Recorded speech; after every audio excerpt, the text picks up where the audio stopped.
their description. Are they grimacing a lot? Are they scowling a lot? Are they peering a lot? Are they...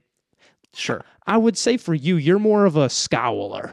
Oh, yeah. If I was writing Richard's character, I go, he scowled at Ost as the I have resting scowl face. I know. scowled, peered. I would never say he gleefully skipped.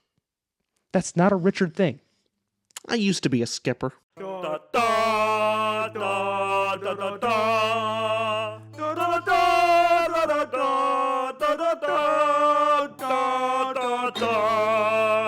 Welcome back, everybody, to another Tutor Ramble episode. I'm one of your hosts, Austin. And I'm the other host, Richard. And today we're doing a little series that's... A little bit of a series. I'm happy to actually do this one to maybe clarify some things. Yeah, because we're going over how to craft the perfect character, what we think, and also what authors think. We're going to talk about what authors say, how do you craft the perfect character, our thoughts on it, and giving a kind of rule of thumb and just basing when we like to look at books, we're trying to see, what makes a good plot, a character, a world, prose, emotion, what makes it something a good message. And this episode, we're just going to go straight into characters, talk everything characters, and the difference between what are you actually going for in your book. Are you going for a static or dynamic? And I guess let's start the conversation there. Sure. Because there's a couple different types. Basically three-ish broad types of characters. There's your dynamic character, your static character, and then ultimately your tertiary character that's off to the side. No, that would be main character, side character, like secondary, then tertiary. Because your main side character or tertiary character could all be dynamic or static. So yeah, Sure. The scale is like, there's dynamic and static characters, which defining those is dynamic characters just have an arc. Where a dynamic character means you start in one place, you end in a different place, you learn something, or maybe it was a tragedy and you went the evil route, but whatever happened, you're not the person you once were. Basically, there's a character arc where a static character is one that is not fundamentally changed by the story that's going on. Yeah, you're James Bond. James Bond, yeah. Superman usually. Depends on the adaptation for Superman. Usually. James Bond's the safe one. You're a static character. Thanks. Look at episode 1 to now. Still rich. It means you haven't lost yourself to the mob. You're still yourself. It's that, or I have refused to take the call to action of my own character journey. I think it's honorable. And it's you had your character arc before recording this pod. That's sad. But yeah, to distinguish the static character and dynamic versus where you were getting at, there's the main side and tertiary. That's just how important the character is. The main characters who we're following, the main guy, the main girl, the protagonist of the story, or there's a couple protagonists of the story in an epic fantasy. Side character typically is in service to a main character, either making the plot move forward for the main character or showing the main character a different side of themselves or showing them the lesson, whatever have you, but they are not there for themselves. They're there to serve a different purpose. That's why they're a side You're character. Sam to your Frodo. Exactly. And a great example of a static character, just to show when we're talking about how to craft a perfect character, whether you're going for dynamic or static, there's different ways to do them. And a static character like Gandalf. Yeah. Gandalf is a pure static character. He's there for world building, for plot, intrigue, message. He's there for all that good, juicy stuff. By the way, people typing in the comments talking like, Gandalf changes. He goes from Gandalf the Grey to Gandalf the White. Is that really a fundamental character change? No, Rich, no, it isn't. You're all right sometimes. You're defending me to the future commenters. Thanks for being on my side, bud. You're welcome. I do my best. Little character arc today. Sometimes. You might prove to be dynamic by the end of this episode. Holding that over me, huh? So, yeah, then you have another, just using Lord of the Rings as a big example, then Bilbo is, okay, at least in The Hobbit, is a dynamic character. Yes. And not in Lord of the Rings, he's kind of done. It's not his story in Lord of the Rings, but Bilbo, your main protagonist, just getting across that point of what the different characters are. Because when we're looking at characters and how to craft a perfect one, the one thing people will hear all the time is when you're looking for a dynamic character, let's put static character aside. Let's tackle that next. But what we think of, we'll have author explanations as well that I have ready to go here. See what, of course, someone like Sanderson, Emma Wang, I have Neil Gaiman and RIordan all I found out they had exact character advice, and that'll intertwine with what we're saying here. Now, for dynamic character advice, you'll usually hear the words flaws, wants, and needs. That is the basic bare bones of basically any dynamic character. Yeah, you have a flaw, and that flaw. So here's a great example. We had a friend of ours. We beta read a lot of books, and one of our best friends. He's awesome, and he wrote a book with a main character who he said one of the main character's flaws was being physically weak. Yeah. But the character arc for the character had nothing to do with them being physically weak. It was a character arc about love or whatever the concept was. It was not about strength. So it's important that, hey, if your character's weak or if your character is this or that, that's not the flaw that this rule is talking about. A flaw directly inhibits what they need to learn. So physical weakness would be a lesson for someone. Like Rocky's maybe not the best example. Rocky's more he's determined. He has to work harder than everybody else in the room to get there. But physical weakness would work for a story of a lesson where someone needs to learn strength and discipline, not for somebody that needs to learn how to love, or not for somebody that needs to do this because it has nothing to do with what they need to learn. And in that case, their weakness would not be strength; it would be discipline or hard work. Yeah. Basically, that's their weakness. Is they can't do it. And eventually they learn that, and the byproduct is strength.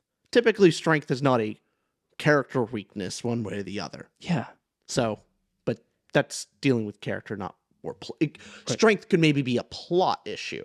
The character's not strong enough, so the plot is the character becoming stronger. But that's not a character flaw. Right. What would you say, using the one everyone knows, because we don't want to go into stories some people don't know, but Bilbo. Sure. Bilbo starts off it's a very simple character arc.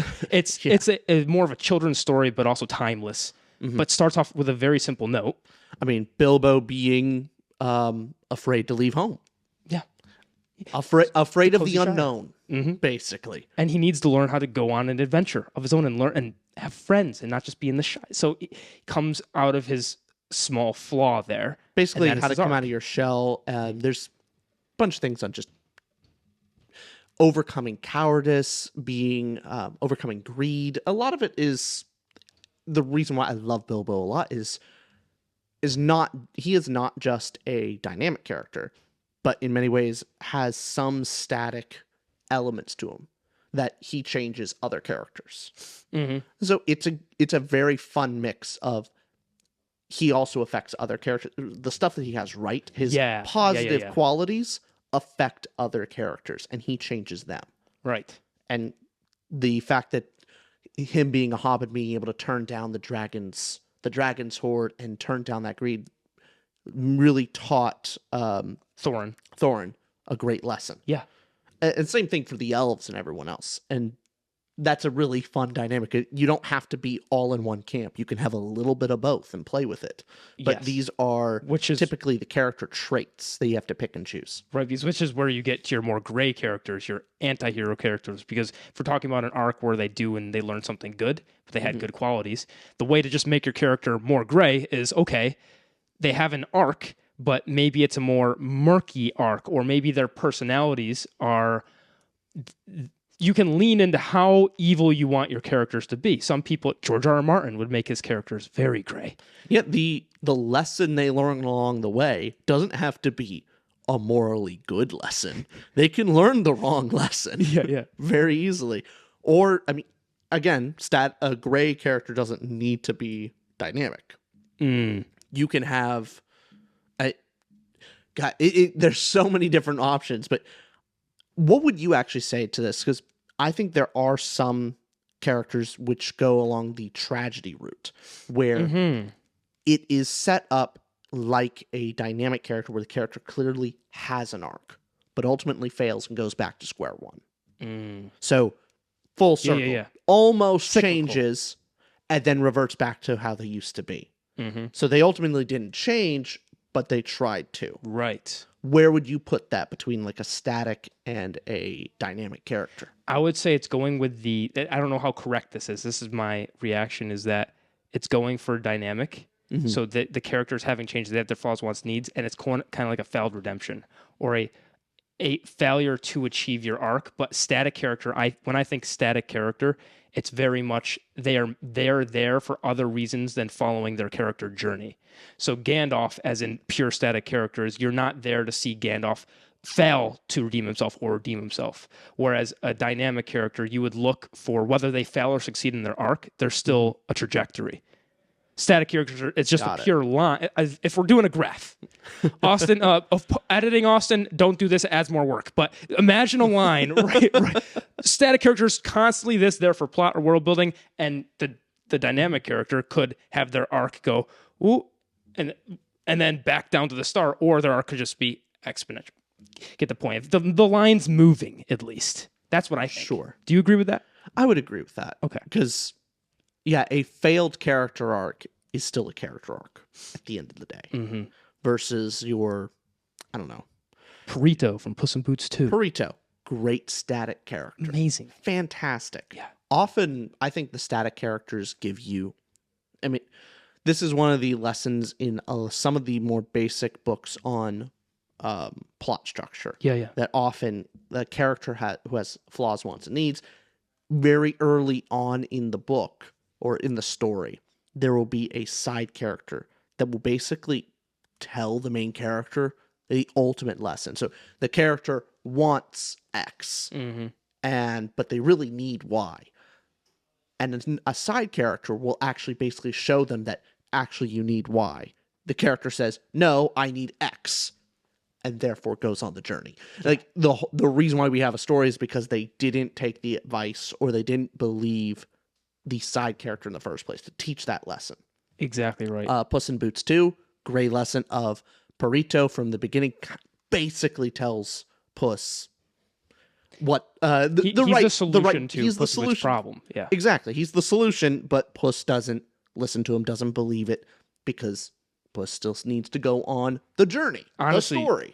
So I know that's DreamWorks, but Pixar is a perfect example of just look at quick character that teaches the other character a lesson. Is in so many Pixar films. They have it down to a science. That's why so many of them connect. I mean, WALL-E, I think, teaches, like, WALL-E is the main character, but also the lesson teacher for everyone else. Like, Eva learns from WALL-E. The humans learn from WALL-E. We learned from WALL-E. We learned from WALL-E. Thank you, WALL-E. What a great story. What a fantastic movie. Up, where you have the kid teaches the old man a lesson. Yep. Frequently, this kind of goes through. So, all of this is to say, dynamic characters are great. And in all honesty, most of your stories, if you're looking for an interesting character, often you want a dynamic character. I think it's easier to tell a story for an interesting character if they're dynamic. It's really hard, I think, to have an interesting character who's static. It can be done. It's just difficult. I think something with the static character that it is very difficult, because if they're one note and flat, you need to have something where that character seems irreplaceable, where you can't put any other character in this role, whether there's a lot of just funny comic relief characters, but when Rich and I, this is some insight into how we rate things, when we're rating our character scale, we use the word irreplaceable on the top end, and on the bottom end, the 1 stars are incoherent characters. Like, we don't understand them, they don't make sense. And then somewhere in the middle of that rating scale is, okay, they're somewhat replaceable, but they're unique enough. They're in between that. But when we're looking for the top characters, we're going, okay, could any other character fill this role, or does it have to be this person? So Gandalf, I can't imagine any other wizard, even, because he has such a great character voice. It's his interactions, and all characters are dynamic or static, are action, reaction, and you give a static character enough action reactions to where you deeply understand them. That's how you get connected to that static character. Now, a funny thing about Gandalf particularly, because I think many other people would maybe disagree with you, of like, now Gandalf is seen as like just the wizard, like it's the Gandalf sub in. You know what I mean? Of like, yeah. The mentor. You could sub Gandalf into a lot of other different people's stories. So very much like, so someone saying like, oh, I don't think Gandalf is that unique. I've read so many different Gandalf-like characters. Mentors, wizards, yeah. The old wizard mentor. I mean, Obi-Wan Kenobi is your Star Wars Gandalf. Yeah. However, I think it's more to say about the other stories that are a copy, a variant of Lord of the Rings versus, like, yes, Gandalf could replace many other old wizard type characters. I don't think those characters could replace Gandalf. I don't think it works the same way. I agree. I agree. And that's where you get a great static character, or because we're not even really touching on villains here too, because there's a whole nother way of villains can work in a lot of ways where they're static, and most villains are static. Generally speaking, and they're there to be an obstacle for protagonist or obstacle for our main cast. In many ways, does the same thing that a static side character that is teaching the main character the correct lesson. Often the villain is a static character to basically teach the main character the wrong lesson. And so it's the ideologies against each other. So you see the villain is what could go wrong? What could the ideology are up against? And then the main character ultimately has to learn the lesson to defeat that ideology. So it'd be very hard for the villain to be... So basically, the villain is a lesson to learn, but the opposite of the correct answer. Yeah, and exactly talking about how we were going, the flaws inhibit the need, and the want is what the character thinks they want, but they actually need this. The whole story you were saying of, no, the character rejects what that side character is saying this is the right lesson, but they need to learn this. The fourth element that includes villains and heroes and static and dynamic characters all comes down to, I think, motivation. I want to caveat that with, you don't need to go into a villain and understand exactly why they work. Sometimes it's just big bad. What I mean by motivation is sometimes a lack of motivation where a psychotic killer, and I've used this example in the past of No Country for Old Men's Anton, or Hannibal Lecter's psychopath in Silence of the Lambs, or any villain like that is there to be a threat and a monster and just, Homelander from The Boys. Now, they're... A little different, but main thing is the unknown is scary. Yeah. When you deeply understand something, it's a lot harder to be scared about it. Yeah. That's why it's always, like in monster movies, it's always... The scariest part is when they're still in the shadows and they're still... Like, you don't know what they actually look like. Versus... Their point is fear of the unknown. Yeah. Whereas, so motivations excluding those cases where it's there for the purpose of creating fear, creating whatever it is. Motivations behind your flaws, wants, and needs. So not just going, okay, I'm putting these character flaws, I'm putting these characters' wants, needs, or your static character. This goes into a great point that Brandon Sanderson makes when he is giving advice for how to create the perfect character. He says exactly this, and this is why I'm getting that motivation point behind the flaws, wants, needs. So Sanderson says... Sanderson was asked, how can he write so many characters yet each of them feels three-dimensional and fully realized? And Sanderson, he admitted that he struggled early on in his work, but what he learned in the process of writing was stop writing people to an archetype and start writing them to a motivation. So, for instance, instead of saying this character is a wise mentor, therefore they do wise mentor things, Sanderson would give them a backstory that drives them, such as this character lost their previous protege. They delved too far and their previous protege mimicked them and got themselves killed. So now the mentor is extra hesitant to ever train someone in that degree again. And that's the difference between motivation and archetype. So, hey, if you're looking at this example Sanderson's saying where he has a mentor character that is hesitant with teaching a new one, you would see that as an archetype. Oh, I've seen the archetype of a mentor who's been hesitant. But as soon as you link that to, oh, the previous one died, you understand them, and then you go, okay, I get this character. I now know when they have future action reactions, I know how I think they would respond. Because the whole thing the people are looking for in characters is when the book closes, can I imagine having a conversation? Can I imagine them living their own life? Can I imagine that character and what they would do in all these situations? That's how they feel real, because you and I, Rich, I could imagine what you do in situations. Yeah, same to you. I'll keep quiet on what you would do. Well, for your sake. For my sake, thank you. For your sake of privacy. Don't let them know yet. I won't let them know. Would you agree with all that? Yeah, exactly. And the more little details of that motivation, the more complex they will seem and more unique they will come out. Where an archetype is where, like, you can very easily predict everything that like if you could very easily predict from one instance everything that they would do, it's kind of a simple character. Versus there's some degree of complexity of it's kind of my thought of it.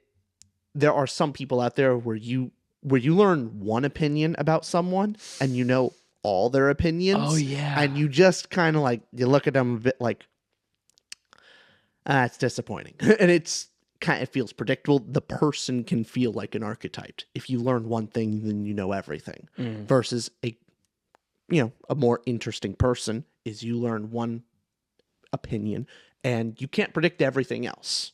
Not really, because they have complexity of thought. Same thing with characters. If you, from the first page, you basically know everything about them and how they respond to all things, it's like, oh, okay, simple character, because I can very easily predict it.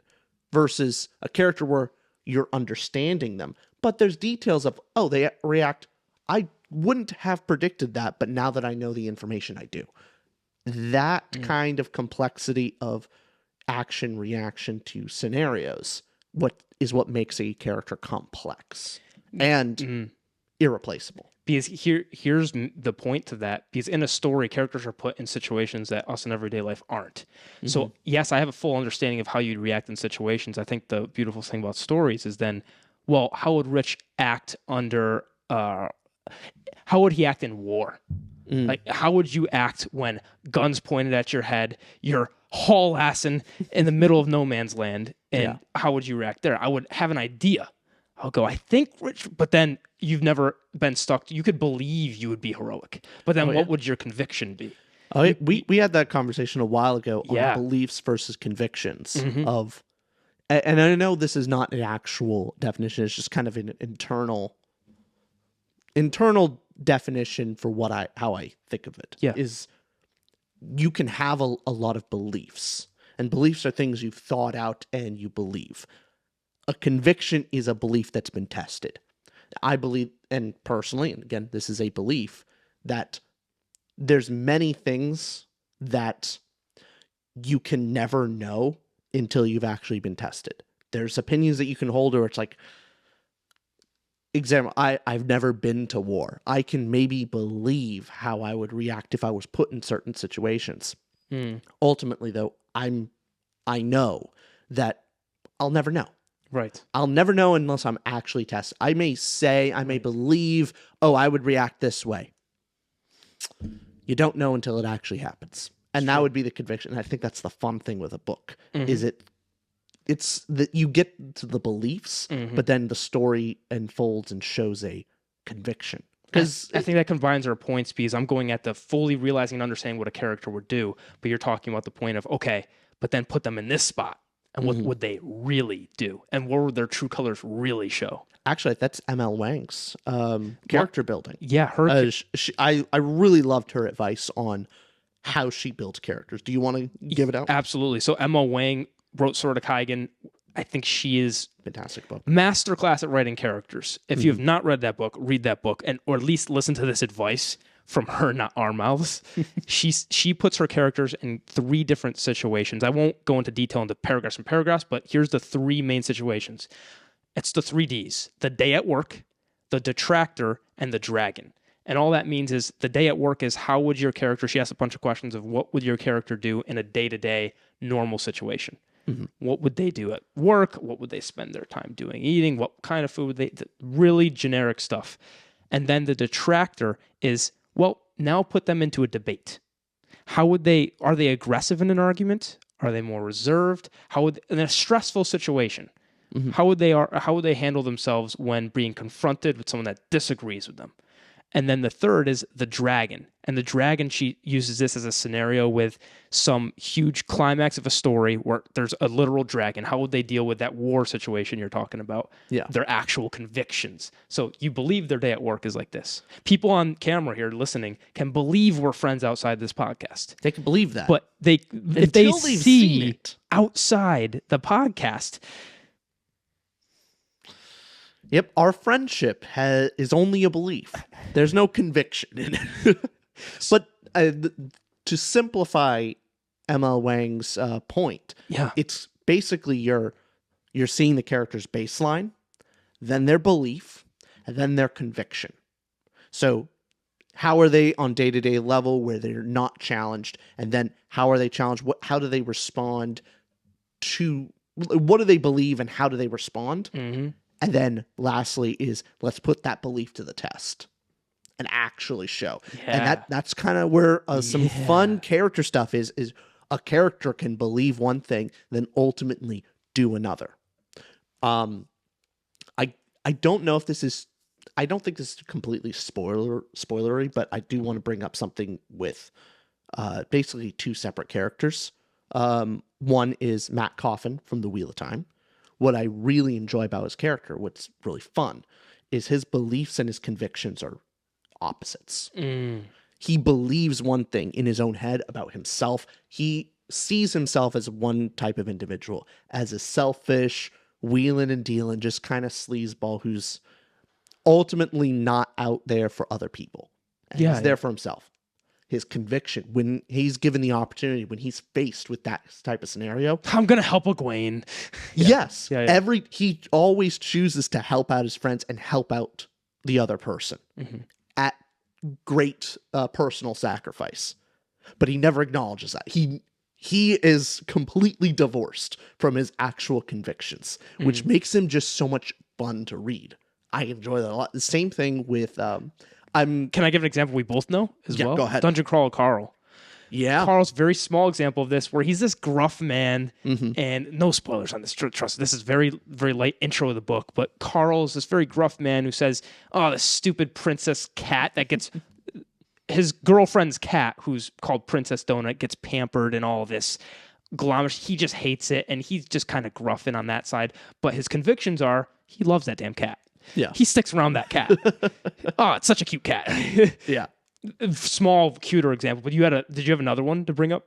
Yeah, I was going to bring up First Law trilogy, Sandan Glokta. When you get to it, I'm not going to go into really many details, but what makes that character so interesting is that push and pull between beliefs and convictions. Awesome. Constantly, where the character may think they know themselves, right, but they actually don't. And so, are they worse than they? Are they a worse person than they believe they are? Or are they a better person than they believe they are? I think that says so much about a character, and where you can really dig into them and you can really connect and love a character. And it's kind of endearing when a character believes they're worse than they actually are. And you're kind of rooting for him. Your Kaladin believes is much worse than he actually is. And part of his depression, where you're like, come on, Kaladin. Come on, Kaladin. And that's an enjoyable part of a character. Absolutely. And that I didn't think of it that way with Emma Wang and breaking it, how it's just your normal baseline, then your beliefs, then getting tested with your conviction. That it seems to be exactly what she's saying. Day at work, the detractor, the dragon. Those three steps in a character. And so from Sanderson, from Emma Wang, I'm going to go on the RIordan's thoughts as well. But just to break down, Sanderson is looking at motivations. And getting down to why does a character function the way they function. Of course, we talked earlier about there's exceptions to rules. Just take this as a general rule of thumb. And Emma Wang's is doing baseline, belief, conviction.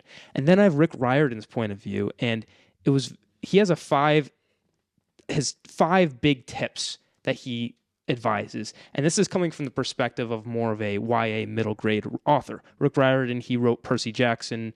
He wrote everything to do with Percy Jackson. So I think he has a series in Egypt, a series in...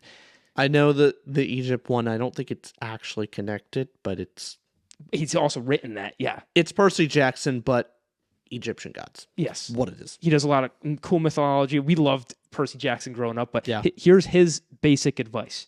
He has 5 rules, and the first is define a character first through action, second through dialogue, and then third through description, never through explanation.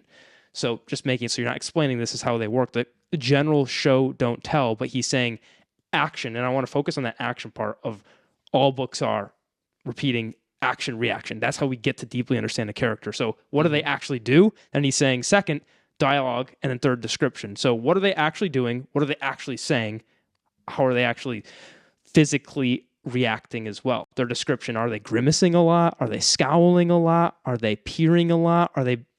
Sure. I would say for you, you're more of a scowler.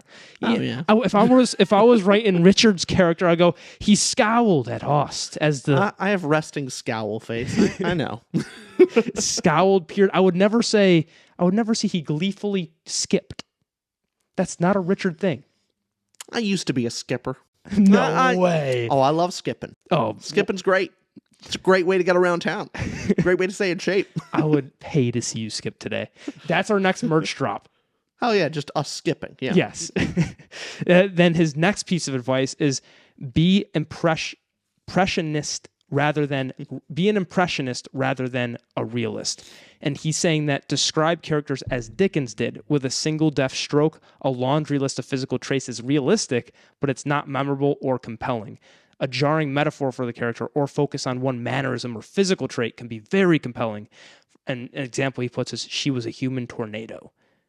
Instead of going a bunch of things like she jittered around and jumped and skipped and left and crawled and did, just a human tornado. Gives a metaphor across and gets a kind of memorable, clicks in your head, descriptive trait to that character. A lot of that is just trying to be more efficient with your writing. With a larger vocabulary, you can get across more complex ideas with less words, generally, versus if you don't have a incredibly large vocabulary. If you're not Shakespeare, Shakespeare just said, like, hey, the English language is not strong enough for me. I'm going to have to create more words to fit my genius. English cannot contain me. And, he made words. But another shortcut to that is metaphors. Metaphors are far more descriptive with less words in pod, because the reader can then imagine and add more words in their head that you didn't have to say. Exactly. And Neil Gaiman's advice on that, this is his snippet. He says, when you have a lot of characters wandering around, you need to help your reader. And one of the ways that I've always liked to do that is what I call funny hats. You give your character something that makes that character different from every other character in the book. So make sure that when somebody comes on, they don't look like anyone else and they don't sound like anyone else. Yeah. Prime example, Harry Potter. Yeah, very good. Very good. Yeah. That's I know nothing. You could know nothing else other than he has a scar. Scar. It's Lightning the boy with scar. a scar. Hermione. Frizzle hair. Just crazy hair. Ron. The ginger. Just the outrageous ginger. Richard. That's all he is. Who's Richard? Was bald man, but I'm going the hair back. I'm going to have to find something else. Okay. Yeah. That's why I'm... Richard the Harry Potter glasses. Yes. Yeah. Yes. You got those are straight out of Harry Potter. Yeah. I do like my Harry Potter glasses. They're nice. They're nice. Austin, the squirrel. Got a very squirrel-like demeanor. I'm always biting around. You are a little bit. I was hoping you would push back on that. No. Slight difference. Yeah. Chipmunk. I imagine you more as the chipmunk. Okay. Not the squirrel. I imagine you as a big, cuddly bear. I'll take that. Yeah. That could be taken a different way. Which way? Oh. Rick Riordan's next point. Rick Riordan's next point is that do not be afraid to use real people as models, but do not be constricted by your models. I really like that advice, especially for newer authors too. Sure. That could be great advice. So he says, it's very natural to use parts of ourselves or people we know when creating characters. Don't be afraid to do this because someone might get mad at you, but at the same time, let your characters develop. Don't force them to be in that model. But using what we actually know helps. I mean, every creator out there, every story is just a conglomeration of what has happened in their life and other stories they've read. Yeah.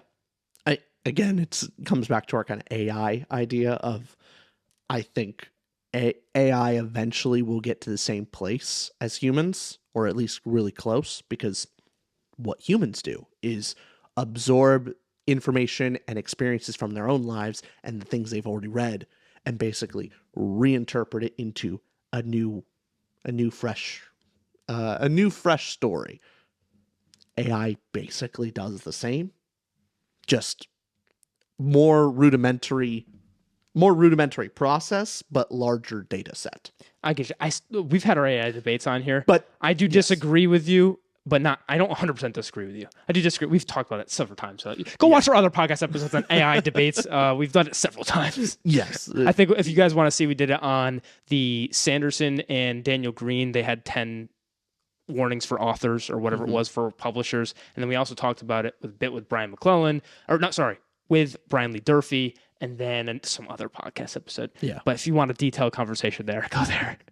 But that whole model point with RIordan is great, because if I was to craft a character and I take a little recipe from here, a little recipe from there, all stories are doing is rudimentarily, right? That's I'm just gonna let you stew in your ignorance. Those who throw stones. So combine two stories where it's just, okay, here's this idea creates new idea. Yeah. Now, this next advice from him is the reader does not have to be told everything you know about the character. Show, don't tell, of course. Yeah. And then the very last one is your character must act, not simply be acted upon. Where it says we care about characters because we're interested in the choices they make. We want to boo the villain, cheer the hero, cry with frustration when the tragic figure makes the wrong move. Character who does not act, but simply receives information and is acted upon by outside forces is not a character who will compel the reader. That's a general case of that's probably the much easier path.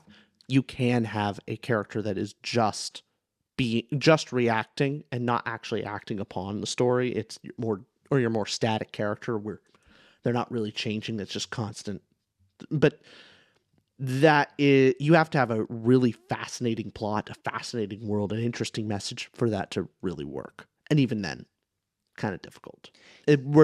Especially if that's your main character, much easier for that to be your side character. Yeah, I would even go one layer, and it's exactly what you're saying. Where if they're only being acted upon, even if they're being acted upon, they can react to that being acted upon. It's more so passive versus an active character. If you have a passive character that just literally doesn't react to the new stimulus, even if you're a static character, you should still react to if you're acted upon, because you have main protagonist. Liza Locklamora is an example of this. Is a character who the world's way beyond him. Not giving spoilers for this, just the world's above him. He's not a magic user. You know that very early on. And although the plot's kind of happening to him, everything happens to Locklamora, but he reacts to being acted upon. Sure. Yeah, he actually makes decisions that affect the story. It would not be a fun story if everything's happening to him and he's just, okay, all right. Yeah. To that same degree, that's why I didn't like Rogue One as much as other people did. Like, in hindsight, it's probably the best Star Wars movie that Disney made, but I think that's a really low bar. But ultimately, your main character is entirely reactive. It just constantly dragged around to places and plopped into scenarios, and ultimately doesn't make a decision until the very final third, and that decision is a pretty obvious one. It's not a really hard or complex decision of, actually we probably need to go get the plans to Death Star. Like, duh, of course you do. But all throughout that entire story, completely passive character, and that's why I thought it was pretty boring on my side. So I don't remember the movie as well. Yeah. So I don't know whether I'm going to assume your opinion for now. Yeah. Nice contrary. Everyone seems to like Rogue One. I'm just going to put it out there that no, it sucks. It's terrible, awful, no good, very bad. If you want to yell at Richard, kind of like it. Do you actually like it? It's fine. Okay. Mainly the ticket price was worth the Darth Vader scene. Darth Vader scene's top tier. Top tier. It's all I needed. I could have just walked into the theater, watched that scene, left. Done. And I would have been very happy with my purchase. Well, if someone disagrees with you, how can they yell at you directly? Hey, they can actually yell at me directly, like either in voice chat or in a text channel on our exclusive Discord. Wow. If you want to click the link in the description for our Patreon, you can join us for our monthly book club. We actually have other community book clubs going on at the same time. Ton of fun, and you get to yell at me directly about Rogue One and other things. Our book clubs, we like to look at characters, with all of our book reviews. And I'm curious, what are your top if you could say your top 3 characters from books. Just we're talking the talk on what makes a great character. Sure. Who are your favorites? Hard, but Misaki from in no particular order, not an actual ranking, but just the top 3. Misaki from the Sword of Kaigen. Yep. I would also put Randall Thor from the Wheel of Time. You haven't gotten to why I love him so much. I understand. Trust, I know. It's a slow... I have no reason to yell at you for that when I have not read 10 of the books. So, But Randall Thor from Wheel of Time. And probably third, I'm tempted to say Dalinar Kholin or something like Glokta from First Law Trilogy. Oh, that's probably up there. I'm getting excited for that. Somewhere in there, those are my top 3 characters. Awesome. So ask me on a different day. It's different, yeah. You may find different answers. I would go Misaki from Sword of Kaigen, Takaru from Sword of Kaigen, Mamaru from Sword of Kaigen. Just all Sword of Kaigen. She's a genius. But actually, I would probably say Misaki's definitely Dalinar.